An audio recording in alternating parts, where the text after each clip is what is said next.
Let's talk a little bit about your career journey. What initially inspired you to pursue your career in bikini fitness, and how did you evolve from a national competitor to an international champion? Honestly, my first venture on stage was a little haphazard. You know, typically for us, we're in the gym and somebody nudges you, hey, you ever thought about competing? I was terrified. I refused to do it. Me in a bikini on a stage, when and how? It wasn't happening. But I remember attending my first nationals in 2012.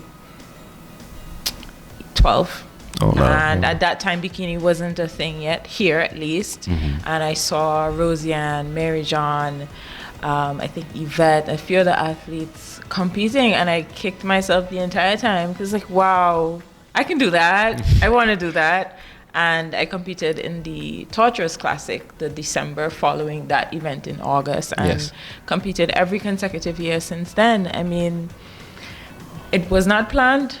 I had no knowledge of it prior, but after the first competition and seeing it was chaos, I starved myself, I overworked myself, but just seeing the changes physically and the changes mentally in terms of my level of determination, and with every show consequent to that, the same thing, the progress, little by little, I think that is kind of what lit the fire.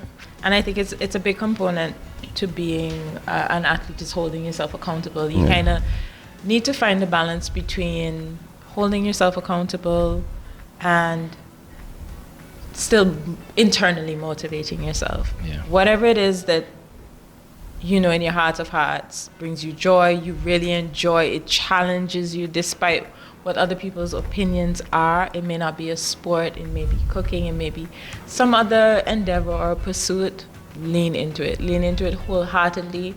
Sometimes you just have to trust your gut, trust yourself, and give it your all. And I promise, at the end of it, when you take a step back, and it's the perspective, sometimes you don't see, and especially with bodybuilding, you don't see your progress because we obsess over the small things. Once you lean into it, take a step back and consider the wider scale perspective, and you would be surprised to see how much progress you've made, how far you've come. And then if you step a little bit further, you'll be surprised to see how many other persons are following behind in your footsteps, which is on the basis of your inspiration. Sometimes we don't even know how we realize how much you impact people. Whatever lights your fire, lean into it, and just know that it's benefiting you and it's benefiting somebody else. You may not see it, but it's happening.